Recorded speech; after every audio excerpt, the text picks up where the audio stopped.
I'm Ella, and here's how everything started going sideways. It used to be just me, my little sister Lily, Mom, and Dad.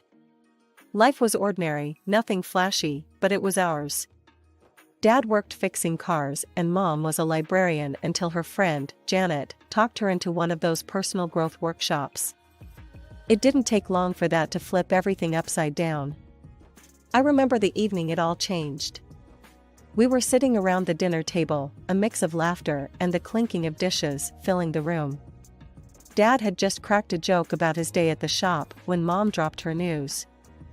"I'm quitting my job at the library," she announced, reaching for the mashed potatoes as if she hadn't just dropped a bombshell.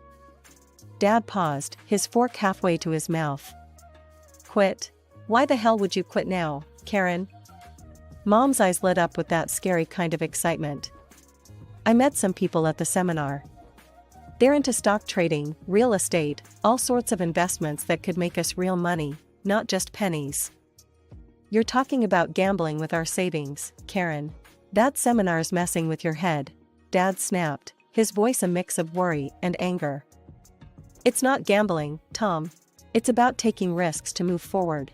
You're just too scared to see it," Mom fired back. That's how most dinners went after that seminar.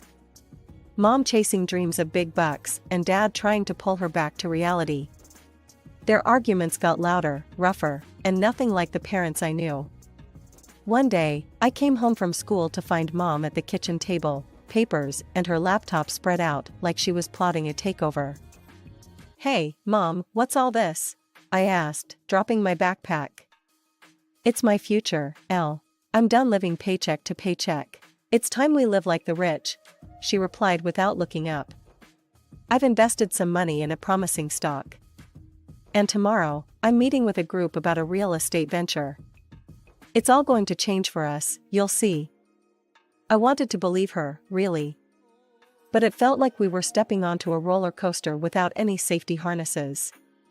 And what if it doesn't work out? What happens then? Mom finally looked up, her gaze fierce. "It will work out. I'm making sure of it."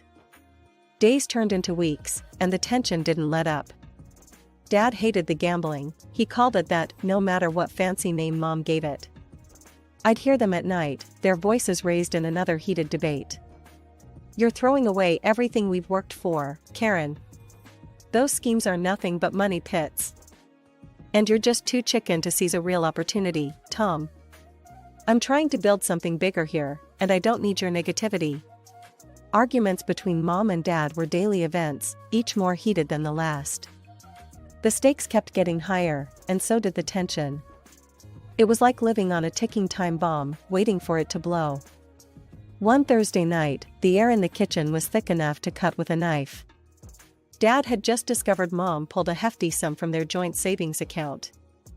I was trying to focus on my homework at the dining table, but the rising voices made it impossible. "Karen, where's the money from our savings? It's nearly half gone." Dad's voice boomed from the doorway as he slapped some papers on the table. Mom, who was chopping vegetables, didn't even flinch. "I invested it, Tom. It's going into a fund that promises triple the return. We talked about this." "No, you talked, and I said no. When will you stop this madness?" Dad was red in the face, his hands balled into fists. "It's not madness, it's opportunity. You'd know if you weren't so stubbornly glued to your penny-pinching ways." Mom shot back, her voice icy. I looked over at Lily, who was quietly doodling in her notebook, her small shoulders hunched up to her ears. It broke my heart to see her like this, trying to shut out the storm around her. "Your opportunities are bleeding us dry, Karen. We can't even pay this month's bills on time, because of your investments." Dad's voice cracked with frustration. "And we'll make up for it tenfold when the returns come in. Just wait and see, Tom. Stop being such a pessimist," Mom retorted, slamming the knife down on the counter. Days passed, and the fights continued, each leaving a deeper mark than the last. I found myself dreading coming home after school, lingering at the library or wandering the streets just to avoid the constant tension. I was 2 years shy of graduation when the bomb dropped. It was a Saturday morning that seemed like any other until Dad found the bank statements. The air was thick with tension as he spread them across the kitchen table, his eyes scanning the numbers that made less sense with every glance. "What the hell is this, Karen?" Dad's voice was a mix of disbelief and rage as he looked up at Mom. Mom, who was sipping her coffee, looked like she'd rather be anywhere else. "Tom, I was going to tell you." "Tell me what? That you've gambled away Ella's college fund? Is that your big plan for financial freedom?" Dad threw the bank statement down, pointing at the glaring zero balance. "You've not just gambled with our money, Karen, you've gambled with our daughter's future." I was frozen by the entryway, Lily clutching my hand, both of us wide-eyed. This was worse than any argument before. This was about my life, my college, my escape plan from all this chaos. "This is it, Karen. I'm done. I can't do this anymore." Dad's voice was cold, resigned. Dad turned to me, his eyes filled with a sorrow that knotted my stomach. "I'm sorry, Ella. I tried." Within weeks, Dad was gone. He remarried quickly, moved to another city, and started over. He called at first, his voice always strained, always sorry. But Mom, ever the wounded warrior, blocked his number and painted him as the traitor. "Your father left us, girls. He doesn't care. He's not even paying alimony," Mom told us one evening, her tone bitter as she deleted his contact from my phone. With Dad gone and college now a distant dream, it was down to me to keep our ship from sinking. I picked up a job at the local diner, Benny's, a place where the coffee was bitter but the paycheck steady. Every cent I earned went straight to Mom, supposedly to help dig us out of the hole her gambling had buried us in. But despite handing over my pay, bills were piling up, and Mom was hardly ever home, always off chasing her next big score. One particularly long day had me coming home past midnight. The house was dark, Lily asleep on the sofa with books scattered around her. I gently woke her up to get her to bed, feeling a mix of anger and sorrow that she had to live like this. The next morning, still beat from the double shift, I found Mom at the kitchen table, scribbling in a notebook filled with numbers and schemes, none of which ever seemed to pan out. "Mom, what's for dinner tonight? I'm pulling another double, and I won't have time to cook," I asked, hoping for once she'd taken care of something, anything. She didn't look up, just kept on scribbling. "Don't eat here, eat at work. And you should get Lily a job there too. We could use the extra money." Her words hit me like a slap. "Are you serious? She's only 14, Mom. And my job is to make sure she doesn't have to work, that she gets to be a kid as long as she can." Mom shrugged, still not looking at me. "Needs must, Ella. We're drowning here."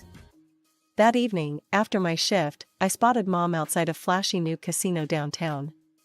She was arguing with a bouncer, her face flushed and angry as she was escorted out. "Mom," I called out, running over. "What are you doing?" She rounded on me, her eyes wild. "I was so close, Ella. I have a system, downloaded it off the net. It's foolproof, Ella. I just need to tweak it a bit, and then we'll be rolling in it. You think you're gonna win big, but it's all a scam. It's designed to make you lose, Mom. The house always wins, not us." She scoffed, her voice dripping with sarcasm. "Oh, and you know better? Working at a diner is gonna save us? At least it's real money, Mom. It's honest work, not this fantasy you're chasing. You're addicted." Mom's face hardened. "I'm not addicted. I'm trying to fix our lives. You'll see. Tomorrow, I'll prove it." With that, she stormed off, leaving me standing alone on the street. I walked home slowly, each step heavier than the last. I had to accept it, Mom wasn't going to change. It was up to me to keep Lily safe and try to scrape together some semblance of a future. But as I unlocked our front door to the sight of bills and final notices stacked up, I couldn't help but feel we were one losing hand away from losing everything. With Lily's birthday coming up, I threw myself into extra shifts at the diner. She had been upset lately, feeling left out because her clothes weren't as nice as her classmates. I wanted to buy her something special, something beautiful that would make her feel confident and happy on her day. I had a little box, a plain, old shoebox, where I stashed away every extra dollar I could spare. I hid it well under my bed, buried beneath winter clothes and old notebooks.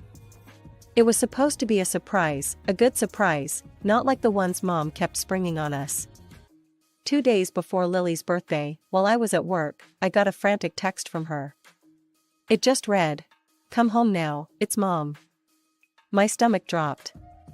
I swapped shifts with a friend and rushed home, my mind racing with what could have gone wrong this time. I arrived to shouting. The front door was open, and I could hear Mom's voice booming from inside my room. As I stepped in, the scene before me was chaos. Clothes and papers were strewn everywhere, and there was Mom, holding the shoebox, her face twisted in anger. "You selfish little rat," Mom was screaming as I walked in. "Stealing from your own family, hoarding money like it's all yours." "What? No, Mom, let me explain," I tried, but she cut me off. "Explain? Explain how you hide money while we're drowning in debt. You think you're better than me? That you can just do whatever you want? That money was for Lily, for her birthday." I shouted back, trying to make her understand, but it was like talking to a storm. Lily was crying by the doorway, her small frame shaking. "Mom, please, Ella was doing it for me, for my birthday." Mom turned on her, eyes blazing. "Oh, so you knew? Great. Both my daughters are conspiring against me. What a great family I have." "It's not like that, Mom. We just wanted..." Lily tried to speak, but Mom wasn't having any of it. "I can't trust either of you." Mom threw the box down, and the few bills fluttered to the floor. "Get out. If you're going to steal from me, then you can't stay here." So, we packed, tears and silence filling the space between us. We grabbed what we could, clothes, a few books, anything that felt necessary. As we stepped out, I looked back to see Mom drawing the curtains sharply, blocking us from view. Her final gesture of shutting us out. Lily clutched her small bag tightly, her eyes large and worried in the dim street light. "Ella, we should call Dad," she murmured, her voice a mixture of hope and fear. I hesitated, the old bitterness and Mom's harsh words about Dad abandoning us echoing in my head. But desperation clawed at my chest, and the reality was, we had nowhere else to go. "Okay," I said, finally, pulling out my battered phone, scrolling through contacts I hadn't touched in years. Finding his number felt like unearthing a relic from another life. My thumb hovered over the call button, a lifeline so desperately needed, yet so heavy with past grievances. I pressed call, before I could change my mind. The line clicked, and then his voice, warm and unfamiliar, filled my ear. "Hello? Dad, it's Ella, and Lily. We need help," I blurted out, the words tumbling in a rush. "Mom, she kicked us out. We have nowhere to go." There was a pause, heavy and thick. Then, softly but firmly, he said, "I'm sending you money for train tickets right now. Come to me. We'll figure this out together." True to his word, the money came through minutes later. We booked tickets for the next train to where Dad lived, a city that felt worlds away from our troubles, but in reality, was just a few hours by rail. The train ride was quiet, both of us lost in our thoughts. Upon arriving, the sight of Dad waiting at the station, his face lined with concern, was almost too much. He looked the same, yet so different. Beside him stood his new wife, Claire, her smile warm but cautious. "Dad," I managed, my voice thick as he pulled us into a tight hug. "Let's get you girls home," he said, leading us to his car. At the house, a modest but welcoming place, we sat down in the living room, the air filled with the scent of freshly brewed coffee. Dad's wife excused herself, leaving us to talk. It was then, in the soft light of the living room, that we poured out everything, the fights, the schemes, the eviction. Dad listened, his expression growing darker with each word. When we finished, he was silent for a long moment. Then he reached out, taking both my hands in his. "I didn't know," he said quietly, his voice heavy with guilt. I've been sending money for alimony and your education every month. I had no idea that you were going through all this. Lily and I exchanged glances, the pieces clicking into place, the missing money, the lies. It was too much to take in all at once. I'm sorry, Dad continued, his eyes moist.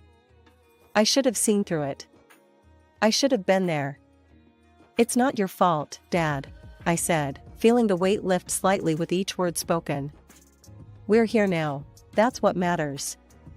Dad nodded, squeezing my hands. You're right. And I'll make it right.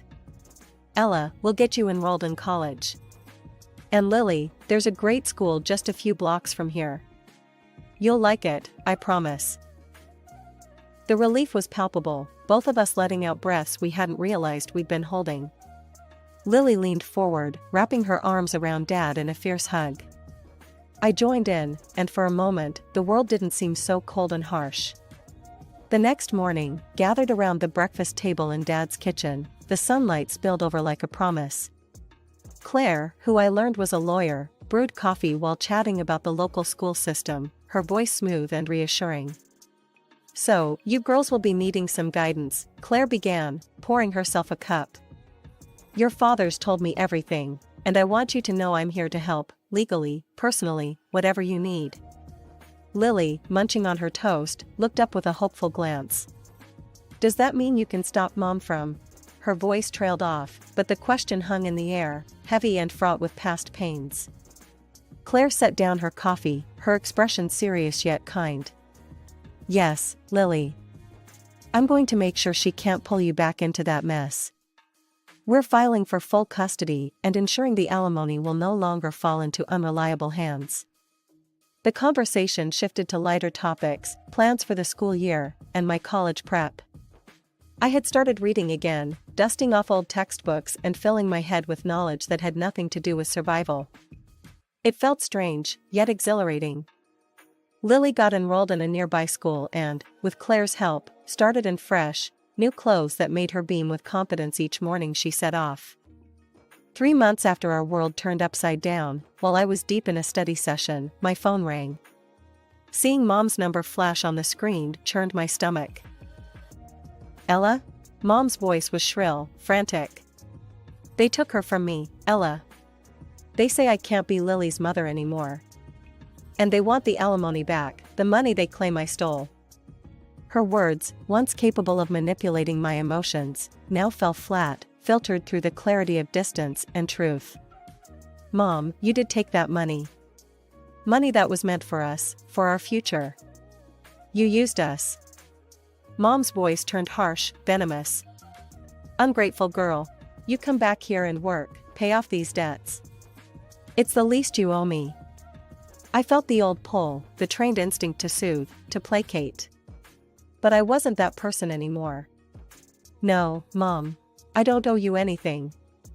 Dad's been paying you for years, and you lied to us, to everyone. I'm done. I hung up before she could respond, before I could hear the sobbing or the anger that might pull me back in. Turning off my phone, I sat for a moment in the quiet of Dad's study, the weight of the call sinking in. I'd stood up for myself, for Lily. It was a new feeling, scary but empowering. Then I turned back to my books, the pages less daunting now. I was building something new, something mine.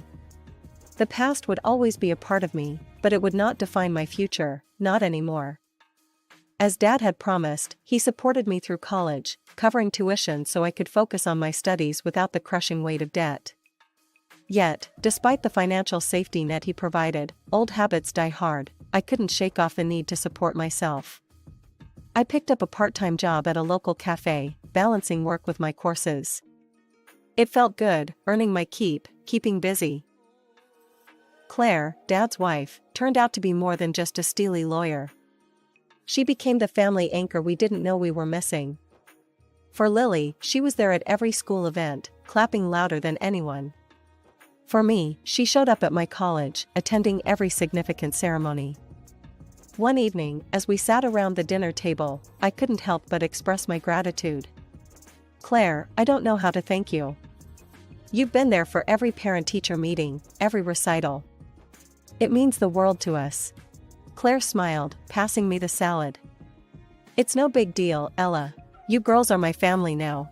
I'm just doing what any parent would do. The years rolled on, each semester a new challenge, but also a new opportunity to prove how far I'd come. By my final year, I'd managed to earn a scholarship, covering my tuition fully. Yet, I kept the job at the cafe. Not just for the money, but for the sense of normalcy it gave me. One morning, while wiping down tables before opening, my boss, Jerry, a gruff man who'd run the cafe for decades, nodded approvingly at me.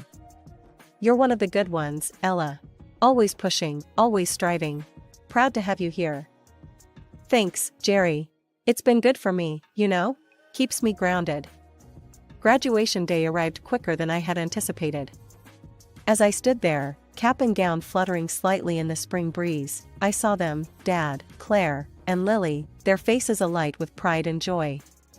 Walking across that stage, I wasn't just receiving a diploma, I was stepping into a new chapter, one I had written for myself against odds that once seemed insurmountable. With a degree in hand and a job lined up, I moved into a small apartment in the city. It was modest, but mine. Claire helped me move in, fussing over the placement of furniture and decorations. This is a fresh start, Ella. Make it yours, she advised as we arranged the last of the books on a new shelf. I plan to, Claire. Really make it something special. Life settled into a new rhythm after college, with my days filled with the constant motion of working at a courier company. The job was demanding but rewarding, and I appreciated the stability and decent paycheck it offered. One afternoon, as I was finishing up my rounds, my phone rang. The familiar number that flashed on the screen made my heart sink. Mom. Taking a deep breath, I answered, bracing myself for what was coming. Ella, I need your help. Mom's voice was urgent, tinged with desperation. What's going on? I asked, though part of me already guessed the answer. I've lost the house, Ella. The bank took it because I couldn't keep up with the payments. I'm on the streets now, she confessed, her voice breaking. The news hit hard, even though part of me had been waiting for the other shoe to drop for years.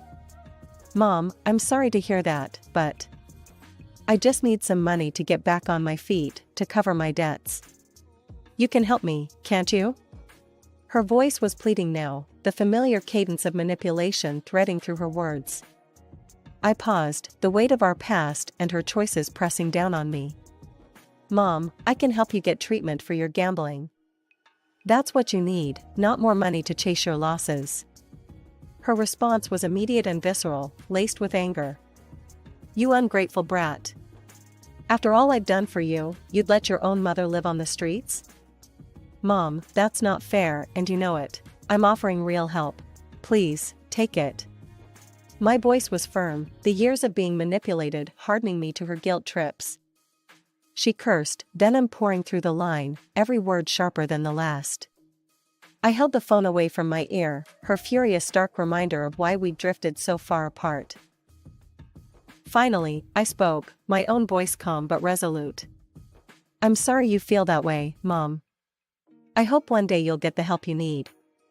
With that, I hung up and did something I should have done years ago. I blocked her number. The rest of the day passed in a blur. By the time I met up with Lily at our usual coffee spot, my thoughts were a tangled mess. Lily noticed immediately. Hey, what's wrong? Her concern was evident as she reached across the table, covering my hand with hers. It's Mom, I began, and poured out the entire conversation, her demands, her fury, and my decision to finally cut ties. Lily was quiet for a long moment after I finished, her expression thoughtful. Then, she squeezed my hand gently. You did the right thing, Ella. It's hard, but it's right. She's not the person we once loved. She's made her choices. I nodded, feeling the truth of her words. It hurts, Lil. It feels like I'm abandoning her, but I know she's abandoned herself a long time ago. Sometimes, the hardest decisions are the ones that save us, Lily said softly, wisdom beyond her years in her eyes. You're choosing not to drown with her. We have our own lives to live. Her words settled something deep within me. I was tired of the cycle of hope and disappointment that came with every call from Mom. It was time to break free, to truly start anew. As we left the coffee shop, the evening air felt fresher, lighter, as if an affirmation of my decision. I knew the road wouldn't always be smooth, but I was ready to face it head-on, to build, dream, and believe in the best of what was yet to come.